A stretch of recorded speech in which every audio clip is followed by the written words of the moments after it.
The Art of Effortless Living, 8 Timeless Habits from a Japanese Elder. Stop scrolling for just 30 seconds. What I'm about to reveal will completely transform how you think about keeping your home organized, especially if you're tired of spending hours cleaning only to see everything messy again the next day. I recently discovered something extraordinary in the most unexpected place, a tiny apartment in suburban Denver, where an 82-year-old Japanese woman named Akiko has cracked the code to effortless living. Her home isn't just clean, it's peaceful, purposeful, and maintained without stress or exhaustion. And today, I'm sharing her 8 life-changing habits that will revolutionize your daily routine.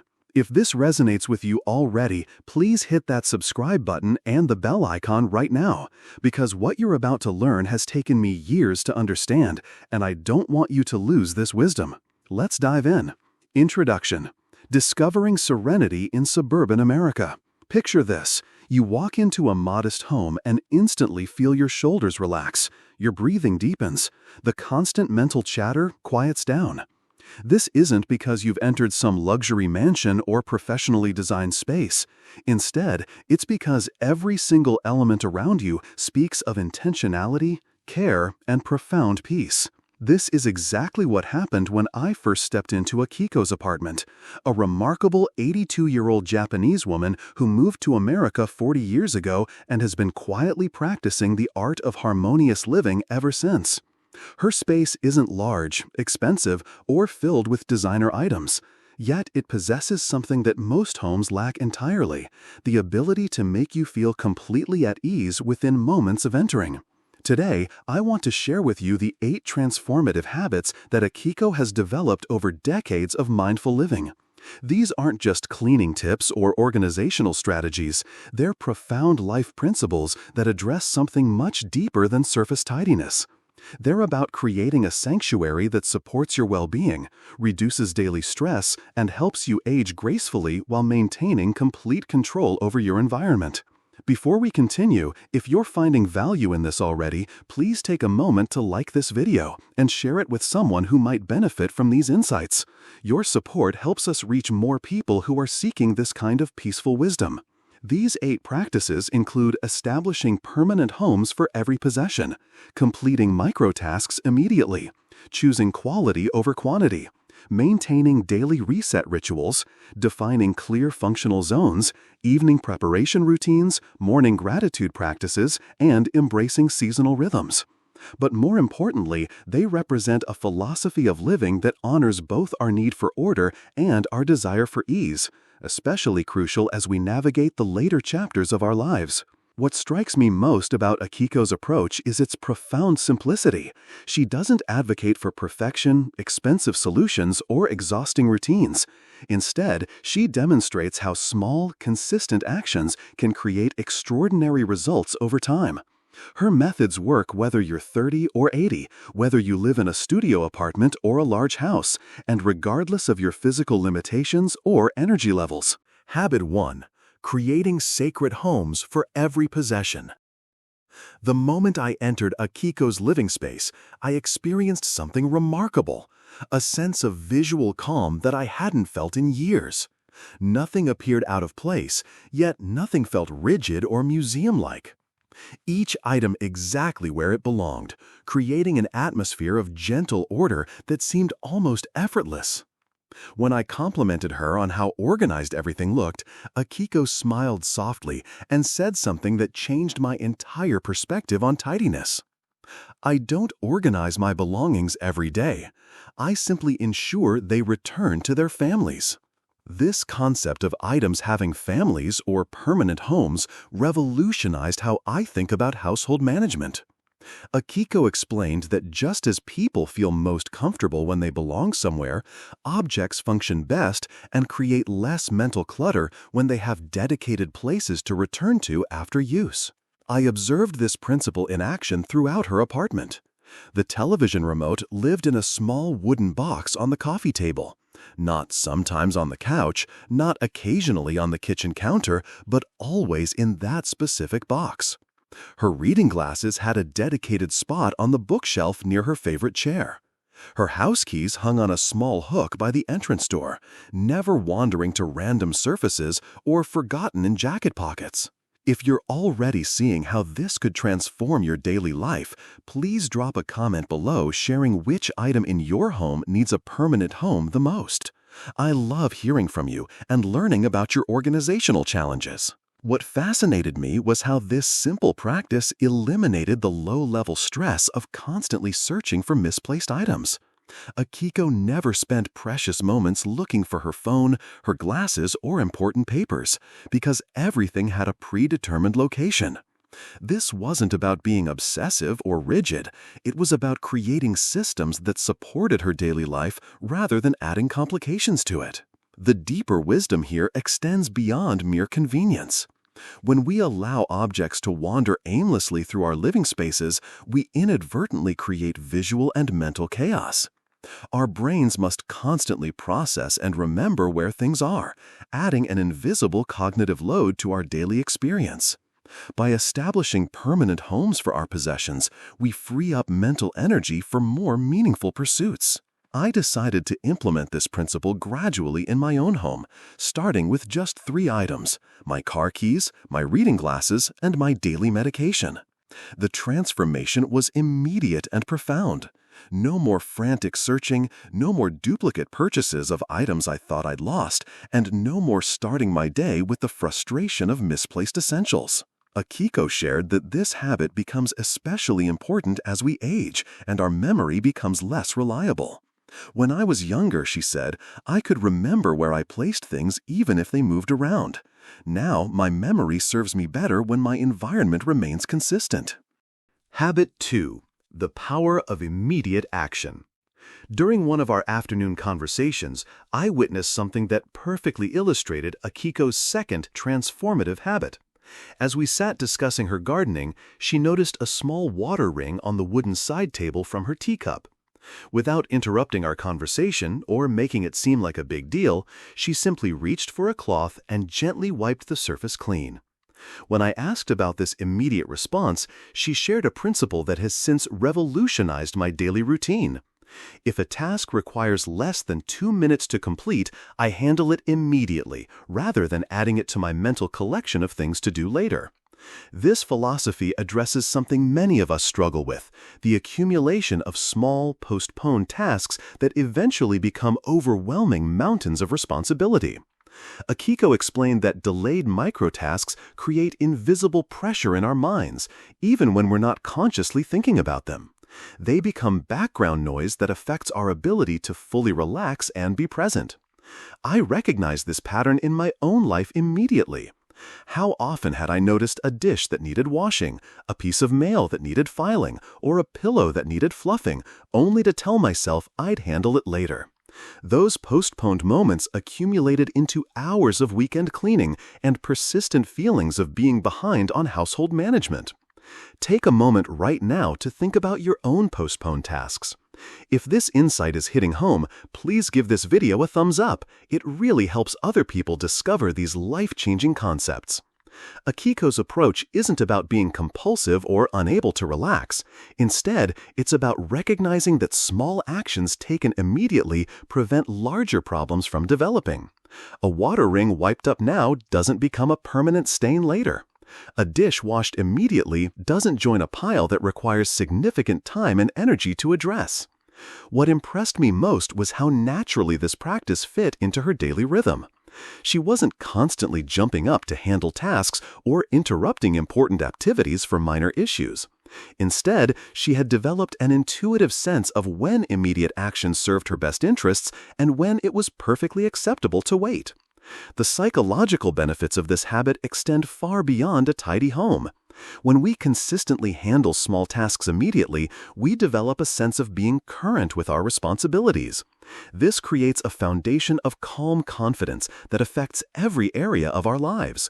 We feel more in control, less overwhelmed, and more capable of handling whatever challenges arise.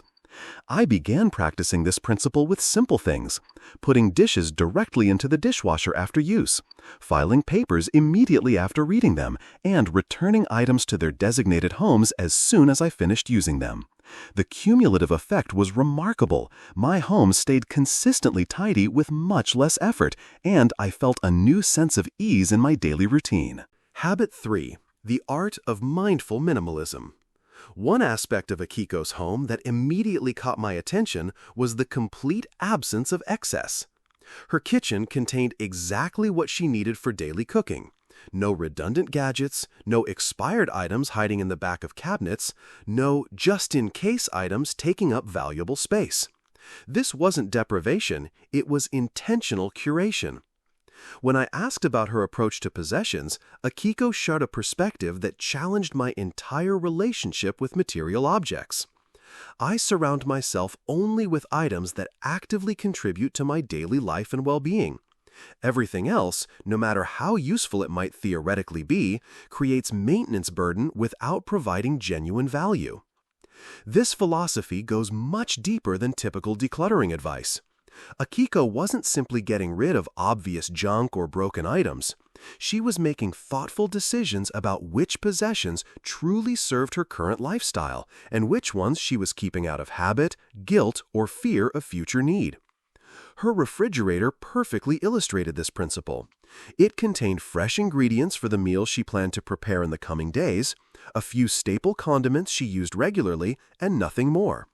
No forgotten leftovers developing mysterious odors, no duplicate bottles of sauce, no vegetables slowly declining in the crisper drawer.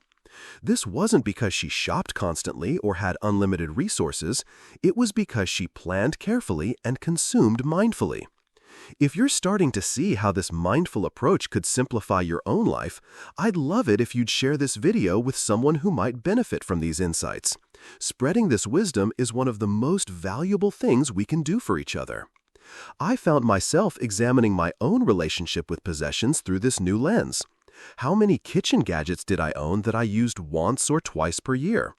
How many clothes hung in my closet that I never wore but kept just in case? How many books sat on my shelves that I would likely never read again but couldn't bring myself to donate? Akiko's approach wasn't about living with as little as possible.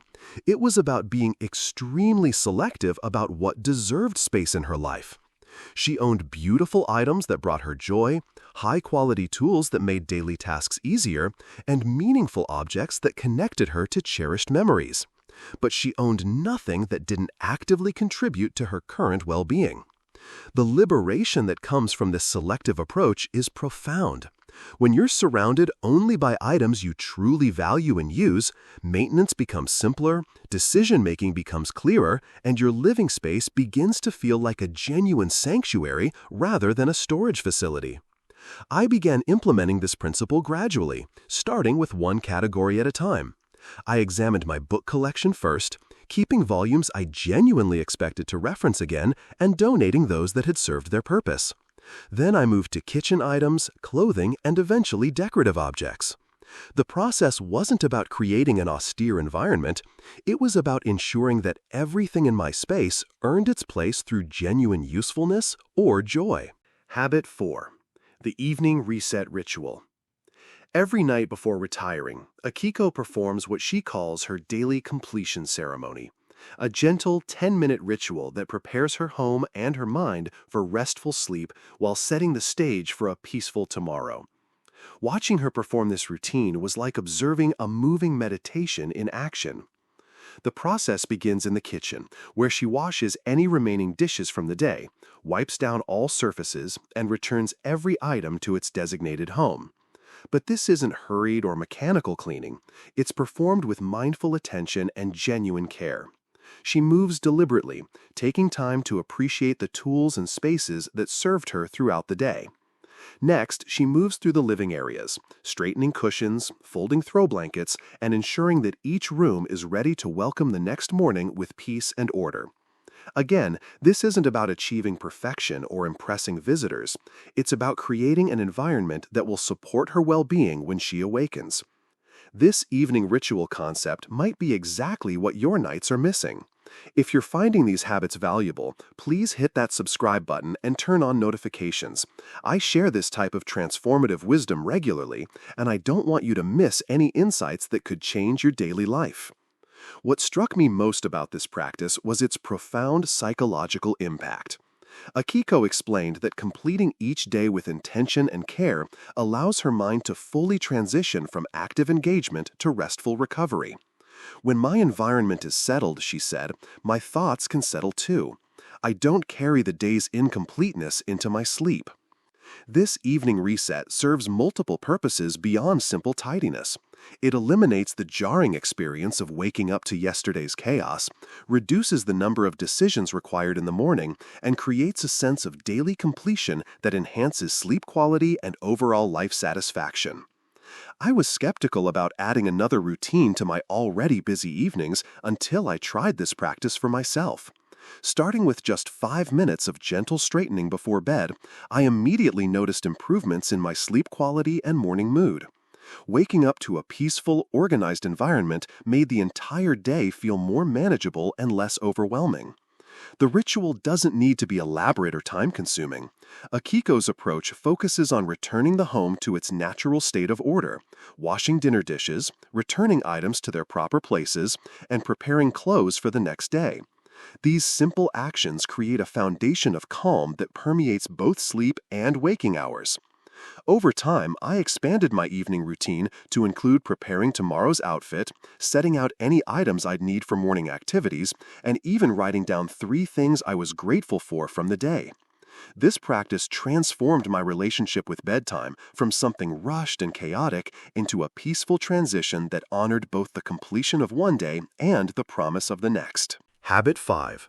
Defining sacred spaces with clear purpose. As I spent more time in Akiko's home, I began to notice something remarkable about how she used her space. Each area had a clearly defined purpose, and she never mixed functions in ways that created confusion or chaos. Her dining table was exclusively for meals, not for paying bills, not for storing mail, not for working on projects. Her bedroom was solely for sleep and rest, containing nothing related to work, entertainment, or daily tasks. This principle of functional clarity extends far beyond simple organization. Akiko explained that when spaces have mixed purposes, our minds struggle to transition between different types of activities. When I eat in my living room while watching television, she said, I'm not fully present for either the food or the program. When I work at my dining table, I can't fully enjoy meals there later because my mind associates that space with tasks rather than nourishment. Her living room contained exactly what was needed for relaxation and social connection. Comfortable seating arranged to encourage conversation, good lighting for reading, and a few carefully chosen books and magazines. Nothing related to work, no stacks of mail, no exercise equipment, and no random items waiting to be dealt with later. This concept of purposeful spaces might be exactly what your home needs to feel more peaceful and functional. If you're getting valuable insights from this discussion, please take a moment to leave a comment about which area of your home could benefit from clearer purpose definition. The kitchen served exclusively for food preparation and storage, with every surface clear except when actively cooking. This wasn't because Akiko was obsessively neat, it was because she understood that cluttered surfaces make food preparation more difficult and less enjoyable. When every tool has a designated place and every surface is available for use, cooking becomes a pleasure rather than a frustrating battle with disorganization. I realized that my own home suffered from significant functional confusion. I regularly worked at my dining table, ate meals on my living room couch, and used my bedroom for everything from exercise to bill paying. This mixing of purposes meant that I never felt fully settled in any space, always slightly on edge because my environment was sending mixed signals about what I should be doing. Implementing this principle required some initial planning but produced immediate results. I designated my dining table exclusively for meals, which meant I needed to create a proper workspace elsewhere for administrative tasks. I cleared my bedroom of everything unrelated to sleep and rest, moving exercise equipment to the living room and creating a small desk area for any necessary evening work. The transformation was remarkable. Meals became more mindful and enjoyable when eaten at a table designated for that purpose. Sleep improved when my bedroom became a sanctuary devoted solely to rest. Work became more focused when performed at a space designed for productivity rather than eating. Akiko helped me understand that our environments constantly communicate with our subconscious minds. When spaces have clear, consistent purposes, we can more easily transition into the mental states those activities require. A dining room that's only for dining helps us slow down and savor our food. A bedroom that's only for sleep helps our minds prepare for rest as soon as we enter. Habit 6. The power of evening preparation. Each night before sleep, Akiko spends approximately 15 minutes preparing for the following day in ways that extend far beyond simple organization. This evening preparation ritual represents a profound act of self-care that transforms the morning experience from reactive chaos into intentional ease. The process begins with selecting tomorrow's clothing, but not in the hurried, indecisive way many of us approach morning dressing. Instead, Akiko considers the day's weather, planned activities, and her emotional needs when making these choices.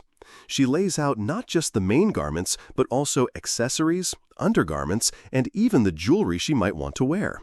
Next, she prepares her breakfast table, setting out dishes, utensils, and any non-perishable items she'll need for the morning meal. This isn't elaborate preparation, simply ensuring that the early morning routine can flow smoothly without requiring multiple decisions or searches for necessary items. This kind of thoughtful evening preparation could completely transform your mornings. If these habits are resonating with you, please share this video with friends or family members who might benefit from these insights about creating more peaceful daily rhythms. Perhaps most importantly, Akiko spends a few minutes reviewing the coming day mentally, not in an anxious or worried way, but with gentle preparation for any challenges or special requirements she might encounter. She considers whether she needs to prepare any special items, make any phone calls, or handle any tasks that would be easier to arrange the evening before. I was initially resistant to adding evening preparation to my routine, feeling that I was already too busy and tired at the end of each day. But when I tried this practice, I discovered that 15 minutes of evening preparation saved me at least 30 minutes each morning and eliminated the stress of making decisions when my mental energy was still emerging. The psychological benefits of evening preparation extend far beyond time savings. When you wake up to a day that's already been thoughtfully arranged, you begin with a sense of confidence and control rather than immediately feeling behind or overwhelmed. This sets a positive tone that influences the entire day's experience. Akiko's approach to evening preparation also includes what she calls clearing the pathway, ensuring that the route from bedroom to kitchen is free of obstacles, that necessary items like glasses or medications are easily accessible, and that the first spaces she'll encounter are welcoming rather than cluttered or chaotic. I began implementing this habit gradually, starting with just laying out tomorrow's clothes and preparing my morning tea setup. Even these simple preparations made a remarkable difference in how smoothly my days began. Over time, I added other elements, reviewing my calendar, preparing my breakfast items, and even writing down 3 priorities for the coming day.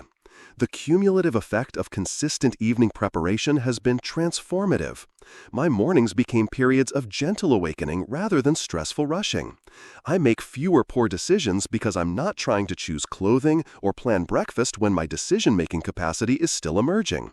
Most importantly, I begin each day with evidence that I'm taking good care of myself, which sets a foundation of self-respect that influences all my subsequent choices.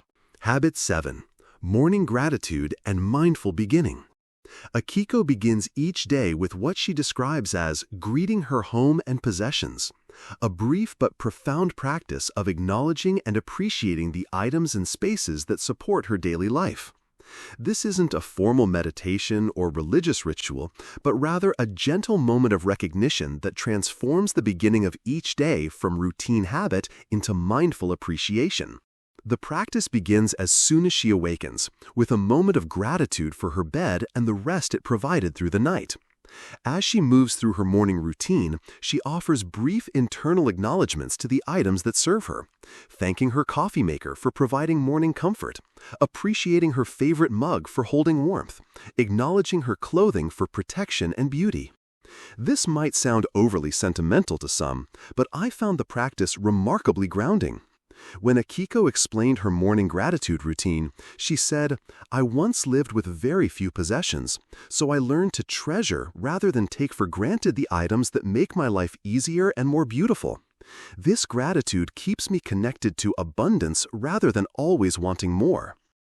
If this perspective on gratitude is opening new possibilities for you, I'd be grateful if you'd hit that like button and consider subscribing for more content about mindful living practices that can transform your daily experience.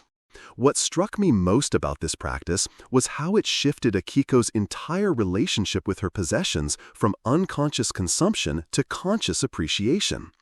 Instead of moving through her morning routine panically, she remained present and aware of the support her environment provided. This awareness naturally led to better care of her belongings and reduced impulses to acquire unnecessary items. I decided to experiment with this practice, beginning with just brief moments of appreciation for 3 items each morning, usually my coffee maker, my shower, and whatever book I was currently reading.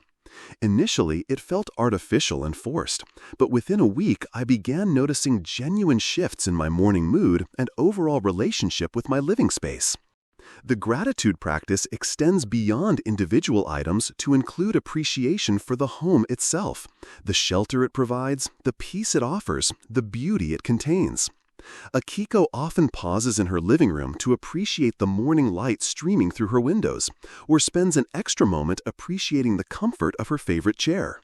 This morning gratitude naturally connects to Akiko's evening appreciation ritual, where she thanks items for their service throughout the day before returning them to their proper places. Together, these practices create a daily rhythm of conscious relationship with her environment rather than unconscious consumption and use. The deeper wisdom in this habit addresses something many of us struggle with as we age: the tendency to become disconnected from our immediate environment and constantly focused on what's missing rather than appreciating what's present. Akiko's gratitude practice keeps her anchored in abundance consciousness and present moment awareness. Over time, I expanded this practice to include appreciation for less tangible aspects of my daily life: the quiet of early morning, the comfort of routine, the luxury of hot water, the beauty of familiar surroundings. This expansion of gratitude has become one of the most rewarding aspects of my daily routine, consistently setting a positive tone that influences my entire day's experience. Habit 8. Embracing seasonal rhythms and natural cycles. The 8th and perhaps most sophisticated of Akiko's habits involves aligning her daily routines and home environment with natural seasonal rhythms rather than maintaining identical patterns year-round. This practice acknowledges that human beings are part of natural cycles and that our living spaces should reflect and support these changing needs throughout the year. In winter, Akiko adjusts her evening routine to begin earlier, honoring the body's natural tendency to rest more during darker months. She changes her home's lighting to warmer tones, incorporates more textiles for comfort, and shifts her meal patterns to include more warming, nourishing foods. These aren't dramatic overhauls, but subtle adjustments that support her well-being during colder, darker periods. Spring brings different adjustments: increased fresh air circulation, lighter bedding, and more raw foods incorporated into her diet. She opens windows more frequently, spends additional time tending to plants, and adjusts her clothing storage to make lighter garments more accessible while carefully storing winter items. This seasonal awareness might be exactly what your home and routine are missing for optimal comfort and well-being. If you're finding value in these 8 transformative habits, please take a moment to subscribe and share this video with others who might benefit from this wisdom. Summer modifications include earlier rising to take advantage of cooler morning hours, lighter evening meals, and increased emphasis on creating cool, comfortable sleeping conditions. Akiko adjusts her home's ventilation, changes her hydration patterns, and modifies her daily schedule to work with rather than against the longer, warmer days. Autumn preparation involves gradually transitioning back to more substantial meals, earlier bedtimes, and creating cozy indoor environments that will support well-being during the coming winter months. This seasonal preparation isn't reactive. Akiko anticipates these needs and makes adjustments before they become necessary. What impressed me most about this seasonal awareness was how it prevented the jarring transitions that many of us experience when weather and daylight patterns change dramatically. Instead of struggling to adapt to new conditions, Akiko's gradual adjustments allow her to flow smoothly with natural rhythms while maintaining her established habits and routines. I began implementing seasonal awareness by making small adjustments to my sleep schedule, meal timing, and home environment based on natural light patterns, rather than forcing consistency year-round. These modifications improve my energy levels, sleep quality, and overall sense of harmony with my environment. The deeper wisdom in this practice recognizes that aging successfully involves working with our body's changing needs rather than rigidly maintaining patterns that may no longer serve us. Seasonal awareness provides a framework for making beneficial adjustments while maintaining the stability that comes from consistent core routines. Integrating these transformative habits. As I reflect on the profound lessons Akiko shared through her daily practices, I'm struck by how these 8 habits work together to create something much greater than their individual benefits. They represent a comprehensive approach to living that honors both our need for order and our desire for ease, especially important as we navigate the challenges and opportunities of aging. Let me summarize these 8 transformative principles once more. Establishing permanent homes for every possession, completing microtasks immediately, practicing mindful minimalism, maintaining evening reset rituals, defining clear functional spaces, preparing for tomorrow tonight, beginning each day with gratitude, and aligning with seasonal rhythms. If you found value in these insights, please take a moment to like this video, subscribe to our channel, and share this wisdom with someone who might benefit from these practices. Your engagement helps us reach more people who are seeking this kind of peaceful, practical guidance for creating better daily experiences. What makes Akiko's approach so powerful is its emphasis on sustainability and gentleness. These aren't dramatic lifestyle overhauls that require enormous energy or perfect execution. Instead, they're small, consistent practices that compound over time to create extraordinary results in terms of daily peace, environmental beauty, and life satisfaction. The beauty of these habits lies in their universal applicability. Whether you're in your 30s just establishing independent living patterns, in your 50s dealing with increasing responsibilities, or in your 70s or beyond adapting to changing physical capabilities, these principles can be modified to support your current needs and circumstances. Perhaps most importantly, these practices address something fundamental about human well-being that our modern culture often overlooks: the profound connection between our immediate environment and our mental, emotional, and physical health. When our living spaces support our well-being through thoughtful organization, intentional rhythms, and conscious appreciation, every aspect of our lives improves. I encourage you to begin with just one of these habits rather than trying to implement all 8 simultaneously. Choose the practice that resonates most strongly with your current needs, whether that's establishing homes for frequently misplaced items, creating an evening reset ritual, or beginning your days with appreciation and gratitude. Remember that the goal isn't perfection, but rather progress toward a way of living that feels more supportive, peaceful, and aligned with your values.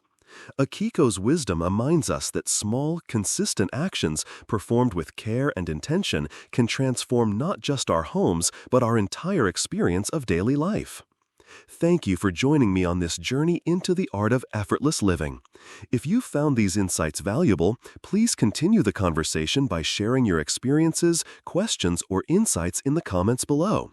I read every comment and am genuinely interested in how these practices might serve your unique situation and goals. Don't forget to subscribe for more content about creating peaceful, practical approaches to daily living that honor both our desire for beauty and our need for ease. Until next time, may your home be a sanctuary and your daily routines a source of joy rather than stress.